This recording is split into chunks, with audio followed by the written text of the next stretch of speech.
hearing that. So while you couldn't tell me at the time, I mean, it's a funny joke. Louis Sarcone said to me, I was sitting on my mother-in-law's step, and I'm fucking broke. I mean, I'm broke. I'm sleeping on flour bags. I used to work literally 24 hours a day.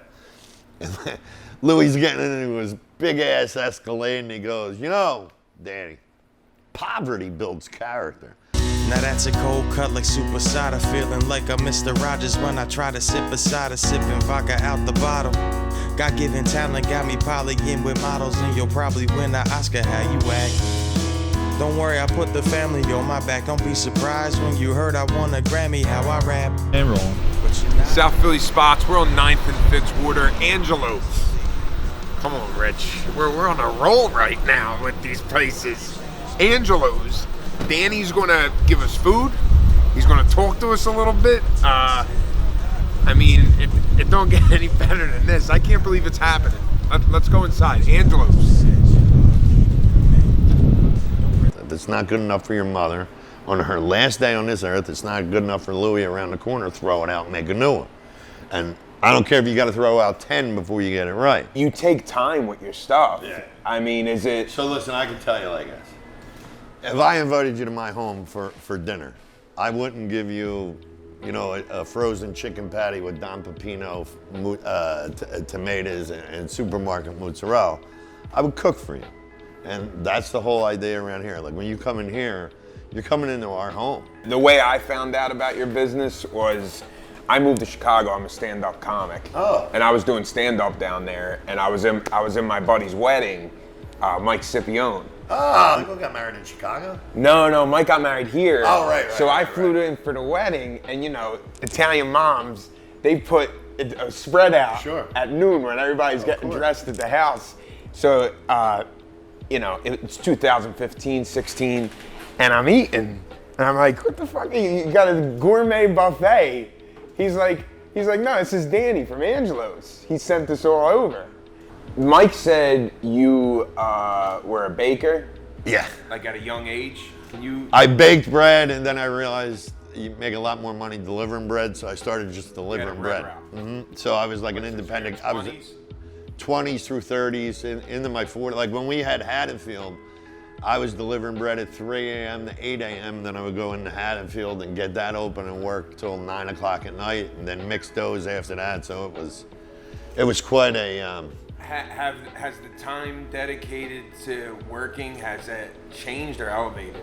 Like you said, 3 a.m. Oh no, I take it a little more easy now. I got good people in place and people who do. For the longest time, I was like a maniac, or if I don't do it, it's not going to be right. With your product, there's a couple things you would have to factor in if you open a business in this neighborhood. It's like parking, right? Yeah. I get a lot of parking. I'm saying, like, there were probably factors, like if you're opening up a business in this area, wouldn't you be intimidated by that? But no. No, I wasn't. I mean, listen, this was the dream spot for me. My in-laws are Sarcones. Yeah, I just met them. So they're a couple doors down. My mother-in-law lives right across the street, and this is Family Feud. I mean, this is the block I dreamed of. You sleep over here sometimes? Yeah, I got a whole bedroom up there. You bake your own bread. So what times the day start for Angelo's? 24 hours. We're 24. There's somebody in here 24 hours a shut day. The lights. No.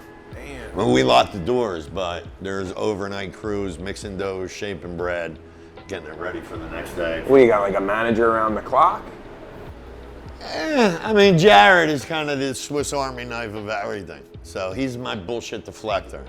So I got it pretty easy right now. Like with him and the people, like a lot of the people I got downstairs, Mark and Jared's brother Seth, Zach.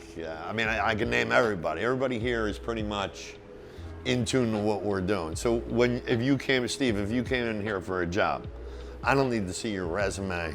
I don't need to know where you worked.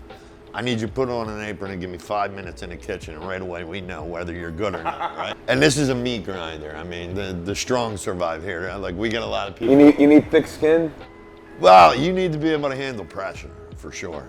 For sure. I mean, we break each other's balls. We have a good time. One day, decide scalping. Like my mother does it, like your mother does it, like every mother in South Philly does it. Just messing around. No, we did it for sandwiches. Oh, it's a special. Yeah. And ladies, South Philly lady, you can see 50, you know. And I feel her, I see her staring at me. I'm making pizza and I can't tell if she's mad or if she's happy. But I know this lady wants to talk to me. And then sure enough, Anna was working here at the time. She comes over, she's like, Danny, this woman wants to talk to you. All right, so I go over and I say, hey, how you doing? She goes, Steve, I swear to God.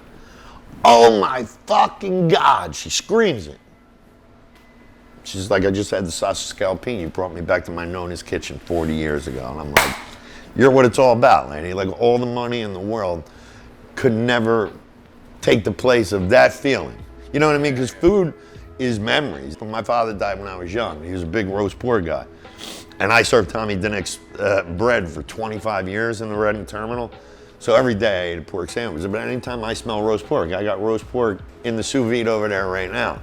Roast pork reminds me of my father. So to give that lady that kind of memory, to bring her back to her grandmother's kitchen 40 years ago, man, I mean, how do you put a price tag on that? That's how you live forever. That's your legacy. I mean, how you make people feel is what they remember. So what's your experience in the kitchen?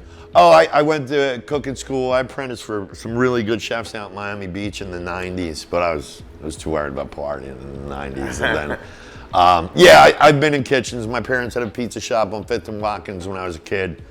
And I had the Coppola's Bakery on 8th and Watkins for 8 years. So I've been in kitchens, but as far as like, no, like, you know, my mother would just, or my grandmother would hit me with the spoon. Circle back, I was a delivery jobber for a while. I did great. I made great money. I was done work at 8 in the morning. I would play golf all day long, go play poker down in Atlantic City. It was the most beautiful life. I probably met you. Huh? I'm sure. Yeah. Well, Michael used to be. Yeah, we had fake IDs at 19. I used to play at Caesars a lot too, so Coppola's was going out of business. And Tommy Dinnick said, yo, man, why don't you work like a bull, why don't you take over that bakery? And I'm like, yo, if I make this much money delivering bread, imagine how much money I would make if I made the bread myself. Pre-internet, this is pre-YouTube, whatever. Now you can YouTube and fucking send a rocket to the moon if you want to. But then, I was just learning, and it was a disaster. I mean, I went bankrupt, and my wife, who is a Sarcone, she's like, yo, we own a bakery. Where's the closet full of shoe boxes with hundreds? I said, there's nothing. We're fucking broke. Your family's been doing it 100 years. I don't know what the fuck I'm doing. My wife said, you know, wait, do me a favor, wait a year before you do anything crazy. Let me have this baby. No stress. And I'm like, all right, I'll wait. Well, I can't wait. And I'm delivering bread in Haddonfield, and I passed by this place, and everything was in it. So I called. And the guy's like, he wants $500,000 for the building. It was all boarded up. It was a shithole. And I called, and I didn't have I was broke, so I couldn't get it. And I kept driving by it, and nothing was going on.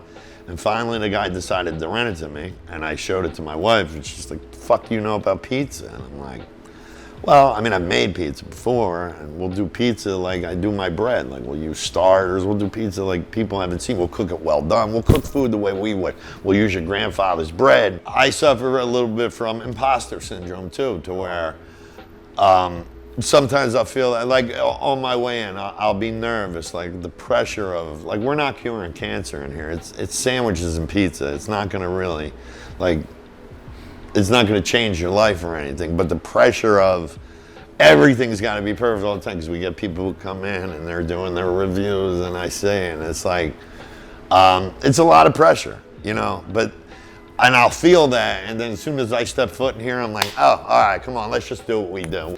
Tommy Dinnick is one of my mentors in life. I mean, he's the most beautiful human being you'll ever meet. If you get a chance, you guys should do, because he originally started in South Philly, 7th and Carpenter, and his father's butcher.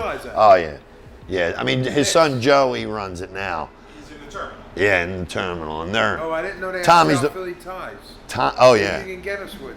To each his own with everything. Food is so subjective that who's to say who's the best? I might like more sauce and more cheese, and you don't like. So it's all relative. So the whole who's the best and all this shit, I stay out of it, man. We do our thing. We do it the best we can. I wish anybody in this business, this is a tough business. And just to deal with what you deal with day in and day out from, listen, the cooking part is easy.